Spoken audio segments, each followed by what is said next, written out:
কাউন্সিলৰ কোকৰাঝাৰ জিলাৰ সাধাৰণ সভাৰ সেই সাধাৰণ সভাত আমি 6খন ব্লক কমিটিৰ আমি আলোচনা কৰিলোঁ। এই আলোচনাৰ মৰ্মে আমি প্ৰস্তাৱ গ্ৰহণ কৰিছোঁ যে আগন্তুক দিনত মানে গ্ৰাছ লেভেল পৰ্যন্ত কেনেকৈ ৰণকৌশল তৈয়াৰ কৰা যায় এই হিচাপে আমি গভীৰভাৱে আলোচনা কৰিলোঁ আৰু সেই আলোচনাৰ হিচাপে আমি সবেই দীৰ্ঘ প্ৰতিজ্ঞ হৈ কেনে মানে ঠিক ৰাখিলোঁ আৰু আগন্তুক দিনত এই ধৰণে কৰি কাম কৰি যাম। ধৰণৰ কমিটি গঠন হোৱা নাই।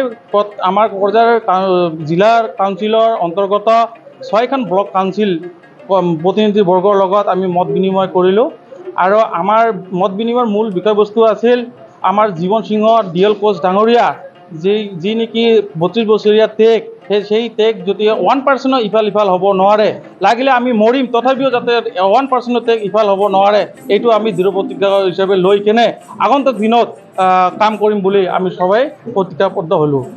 আপোনালোকৰ জৰিয়তে এইখিনি ৰাইজক জনাব খোজোঁ, আমাৰ যি KLৰ জীৱন সিং ডাঙৰীয়াৰ নেতৃত্ব আৰু KLO KN DL কোচ ডাঙৰীয়াৰ নেতৃত্বত যি সংগঠন আমাৰ আন্দোলন চলি আছিল আৰু ইতিমধ্যে চৰকাৰৰ আমন্ত্ৰণ ক্ৰমে তেওঁলোকে চৰকাৰৰ লগত আহি এক আলোচনাত জড়িত হৈছে।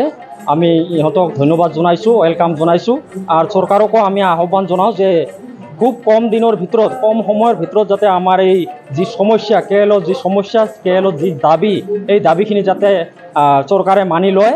আমি জানিব পাৰিছোঁ ইতিমধ্যে আমাৰ 6 দফা আলোচনা হৈছে আৰু কিছু আলোচনা বাকী আছে আৰু ইয়াৰ লগতে আমি ৰাইজকো আমি অনুৰোধ জনাওঁ, ক্ষমতাবাদী ৰাইজে কেৱল ঘৰত বহি থাকি ফলাফল মানে বিচাৰিলে নহ'ব।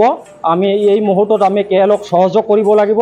সেইকাৰণে আমি ৰাইজক আপোনালোকৰ জৰিয়তে অনুৰোধ জনাওঁ, আহ্বান জনাওঁ যে KLৰ আমাৰ যি শক্তিশালী নেতা জীৱন সিং ডাঙৰীয়া আৰু KLO KN DL কোচ ডাঙৰীয়াই যি 32 বছৰ সংগ্ৰাম কৰিছে আমাৰ জাতিৰ স্বাৰ্থত, কমতাপুৰৰ স্বাৰ্থত, দেশৰ স্বাৰ্থত। সেইকাৰণে যাতে ইহঁতৰ আদৰ্শ যি ত্যাগৰ বিনিময় যাতে কোনো পথে যাতে নষ্ট নহয়, আমি যাতে সেইখিনি চৰকাৰৰ পৰা আদায় কৰিব পাৰোঁ। সেইকাৰণে আমাৰ কমতাপুৰবাসী ৰাইজক কোনো এজন মানে মানুহ যাতে বাদ পৰিব নালাগে, সকলো ৰাইজে হিল দল ভাঙি আহি আমাৰ যি KSDCৰ যি উদ্দেশ্য লক্ষ্য, KLৰ আহ্বান ক্ৰমে আমাক দায়িত্ব যি দিছিল, তেওঁলোকৰ নিৰ্দেশ মৰ্মে আমি যি কাৰ্যসূচী ল'ম, সকলো কাৰ্যসূচীত যাতে আমাৰ ৰাইজে পূৰ্ণ সহযোগ কৰি আমাৰ যি KLৰ আলোচনা যাতে খুব ক্ষীপ্ৰতাৰভাৱে আগবাঢ়ি যায় আৰু আমি খুব কম দিনৰ ভিতৰত যাতে ফলাফল আমি লাভ কৰিবলৈ সক্ষম হওঁ। সেইকাৰণে আমি সমূহ ৰাইজকে, কমতাপুৰত থকা সমূহ ৰাইজক আমি জাতি ধৰ্ম নিৰ্বিশেষে আমাৰ লগত আহি সহযোগ কৰাৰ কাৰণে আমি অনুৰোধ জনাইছোঁ।